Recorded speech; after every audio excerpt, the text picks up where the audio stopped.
Hey y'all, want to give you an update on what's going on the Appalachian Trail and trail towns, and particularly I'm going to focus on Damascus in this video. So I have first-hand knowledge. Just got off the phone just a little bit ago talking to some folks that are on the ground that are doing, as they say, town magic for the town of Damascus. So to begin with, town of Damascus is in the recovery phase right now. They have cleared all the debris from the streets and the bridges, so the roads there are open. There was, of course, significant damage, but there's no structural damage to any of the buildings or anything like that. So all that's good to go. They are, again, in the recovery phase now, but they are getting lots of supplies coming in. Doesn't mean we need to stop that right now, but they are, there's no food problem right now in Damascus. There's no water problem right now in Damascus, and that's for Damascus proper.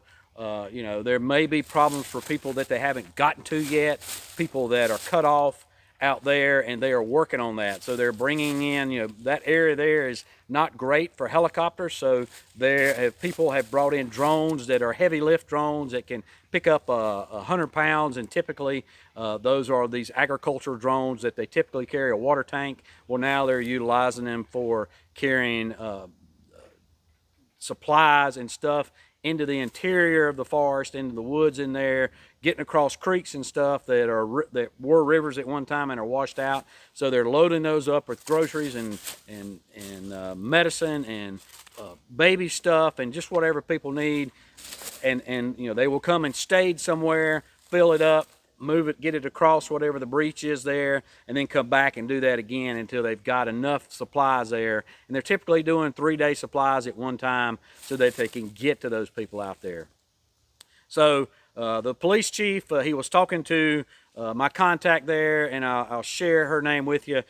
She was a 2022, both of these ladies were 2022 through hikers, and that is Disco and Scrunch. And so they have, out of their own, have gone up there. They're not in actually downtown. They're near, I believe it's the Food City, and they're parked on the opposite side of the street there, and they have set up basically a feeding station. And because there's other churches and stuff that are still intact there, there's other churches that are feeding inside the interior, feeding folks there. So they are mainly feeding National Guard. They're feeding policemen, firemen, EMS, first responders, those people that are out there looking for people, those people out there getting stuff to those people, taking in, whether it be through UTV, ATV, drone. They're feeding those type of people, linesmen, people there.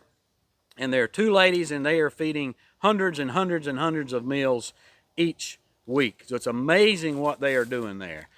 And it's just, I know Disco personally. Have spent some time with her and knew her from before her through hike, and so she's always been a wonderful person, and it's just amazed me that she's doing out there now with Scrunch. And of course, she's not the only one. There are tons of people all over western North Carolina that are doing this, townspeople and people from total strangers. But I've got this information from Disco, and so I'm sharing that with you. So the area there at Trail Days where the arch is and the white blaze, the first white blaze there when you come into town at the arch, that is intact. So none of that was disturbed. She feels like Trail Days will be a go for next year as far as, you know, what they've got there, the area where people set up. She also indicated Tent City, while it got flooded, did not get washed away or anything, so that's good to go.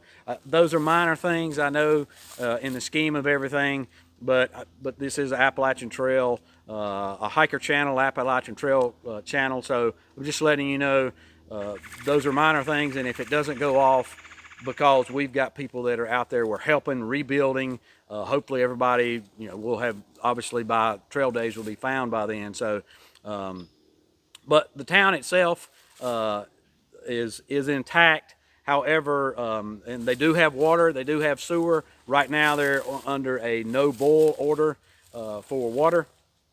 I'm sorry, a boil water order. So you can use it to take a shower, use it to flush your toilet, but you don't want to drink it just yet. So that would indicate there's still some issues with what's in the water and the water purification plant maybe not be able to filter everything out, so they're just on the cautious side. But there's plenty of water for drinking there, so that's coming in by the truckloads. And they've got propane that's coming in by the truckload. She indicates there's no problem with food. They've been getting so much of that in. And what they're doing is there's a Family Dollar store across from the food city, and that's now become a distribution center by United Way. And basically what happens is they're receiving all this stuff coming in, whether it be clothing or baby stuff or food or blankets or what have you. And that is being, people come in with a list, and then they have volunteers that take these huge shopping carts and they take them throughout that Family Dollar store where they've got everything organized, and they fill that buggy up with whatever is on that person's list. Doesn't cost that person anything. These are all donations coming in, but they are getting people what they need there. And then of course, Disco and Scrunch are getting the food and keeping the nutrition in these people there, in the first responders, the police, the EMS, all those folks, linesmen, everybody that's going on there. So I just can't tell you how much it means to me to see what people refer to as hiker trash out there really giving back to the town of Damascus. And Disco said it best when she came through Damascus. They treated her so well that she just wanted to give back. And so there's a lot of you out there that I know echo that, because you've asked me about getting into the town and where can you go and your resources. And right now, there's not the resources in town to take you in, because there's no real place for you to stay, for you to park a tent or anything like that, or RV, what have you. You can send donations, and I'll give you some places where you can send those donations in just a minute. Back to the hostels. So the hostels I'll mention, Lady Dies, she does plan to be in operation in 2025. As far as I know, so does Crazy Larry's, although Larry's health has not been good over the years, but he's going to attempt to do that. And then Broken Fiddle and The Place. And I don't know of any others, but I know there's some other hostels there that are probably left out. And I apologize for that, but those are just the ones that have been mentioned to me. The main thing is just awesome to hear is that they've had no deaths. Everybody's accounted for, no injuries up there. So that is just fabulous to hear that. And there was not a lot of damage in Abington, not anything like Damascus, of course. And there's been no deaths in Abington, Virginia, which is nearby. The Virginia Creeper Trail runs through Damascus and on into Abington, and we're going to talk about the Creeper Trail in just a minute, because that's a huge thing that's important there. Of course, a lot of businesses have been affected, so the outfitters in town there, their basement was flooded out, so whatever merchandise they had there, they've had to throw away, and then they've had to muck all that out, but they are making great progress on that. And I think the upstairs portion of it was okay. Then you've got the cafe there, I believe it's called, or the diner, the Damascus Diner, that I've eaten there many a times for breakfast on at trail days. It was affected, so I've been told that all the contents of it are now out in the street. So those things like stoves and freezers and things like that get ruined with mud. I believe they had like 4 feet of mud in there. So a lot of the bars and restaurants there, those have been affected. So it's going to take a lot for those to recover. But everybody, bar none, that I have been in contact with, they have a positive attitude, a comeback attitude. We're going to be ready. We're going to come back. We're going to be ready. So hopefully that means for 2025 through hikers. But that is, again, not the most important thing out there. That they be ready for through hikers. One thing that is really tough for the town of Damascus and people that are not even hikers, once they get up and running, are going to need to go there and support them. And that is, the Creeper Trail has, for all intents and purposes, been wiped out. So the Virginia Creeper Trail is the bike trail there that is their main economic driver for that town. It's not the hikers.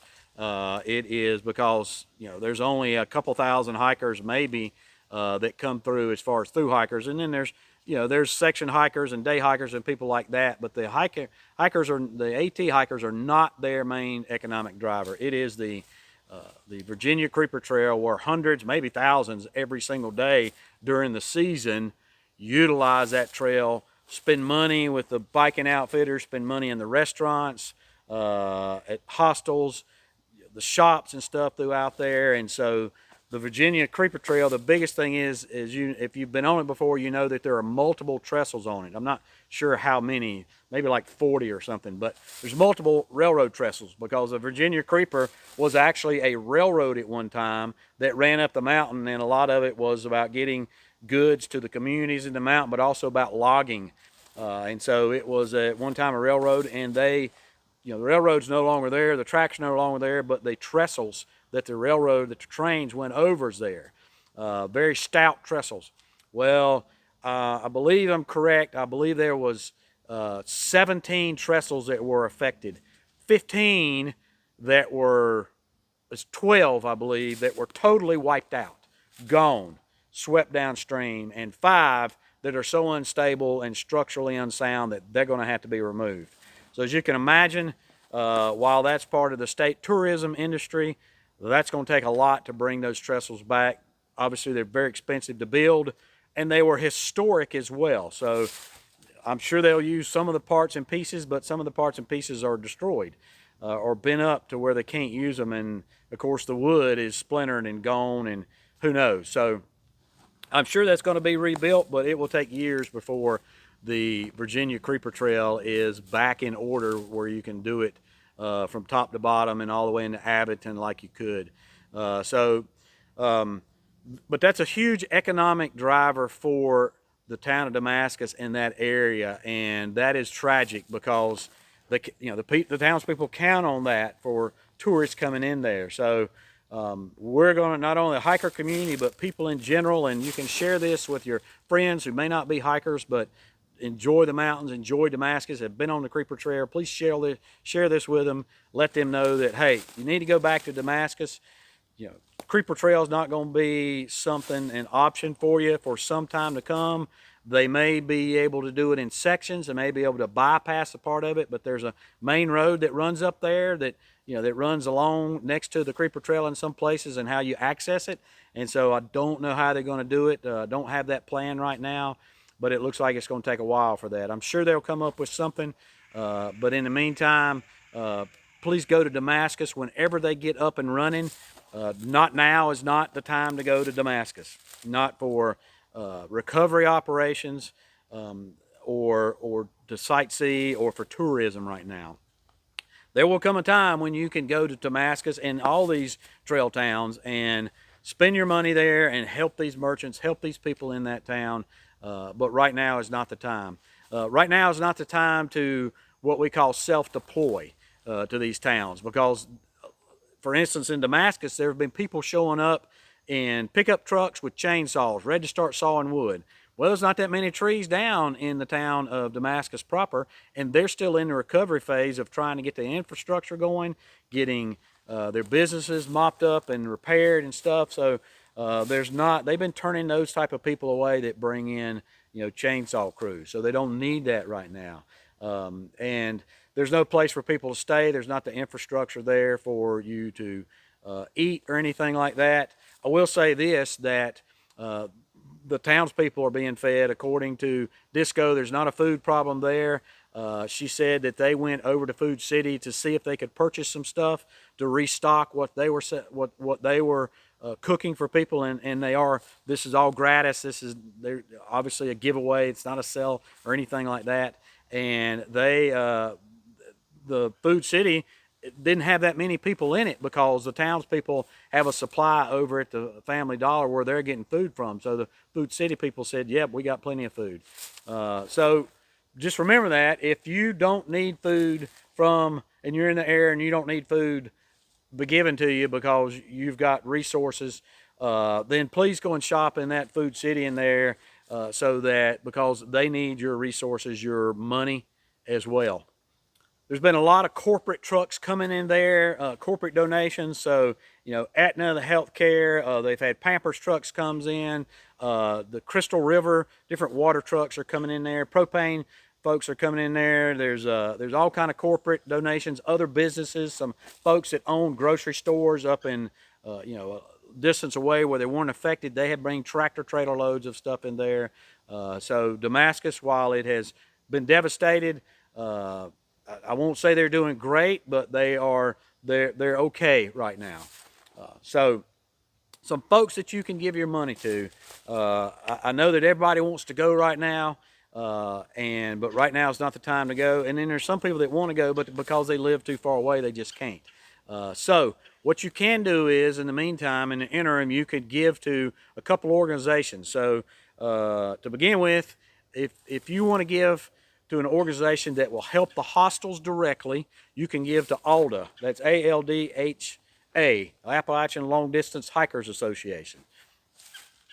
ALDHA has taken up a fund, putting a fund together now that is going to go directly to helping the trail, directly to helping trail towns, directly to helping hostels. And so they put $10,000 of their own seed money into it, and ALDHA they are specifically for hikers. So they are not so much for the treadway, although they do work on the treadway. They do go and maintain portions of the trail. They are more about the hikers as opposed to the Appalachian Trail Conservancy, which is only about the treadway. So they're not so much about hikers as they are keeping the trailway intact and doing the maintenance on the treadway. I believe there's a balance between both of them, but in any case, we don't need to go there right now. So ALDHA is starting an emergency fund. It's well on its way. They put $10,000 of their own money into it as seed money, and that's huge for that organization because there is no paid staff at ALDHA. Unlike other organizations that have a huge paid staff, ALDHA has nobody that's paid there. So $10,000 is, and it's all donations and membership money. That's a huge thing that they've done there. So now it is up to, last I checked, it was up around $35,000. So you can give to ALDHA. I'll leave a link down below to where you can go and find that emergency fund. If you want to give, or if you want to deploy to some of the areas that are affected, you can go through North Carolina Baptist Men, and probably Tennessee Baptist Men, and Virginia Baptist Men also have that organization. But I know North Carolina Baptist Men is in the area because I've had people from my church go there. You can also give to Samaritan's Purse. So you can go to their website, you can give to each of those folks, or you can actually sign up to go. And I forgot to mention that ALDHA is also sending work crews in there, although they are not set up like some of these huge organizations like Samaritan's Purse or North Carolina Baptist Men. So they can only take a small group at a time. You can still go and sign up, but if you want to go and be a part of a group where it's organized, they've got a place for you to stay, they got a place for you to feed, they can put work together for you, and where you will be of great use, then I would recommend right now North Carolina Baptist Men and the other states Baptist Men's in the area, and Samaritan's Purse. So they could fix you up and help you if you feel like you need to go deploy. But all these organizations need your money.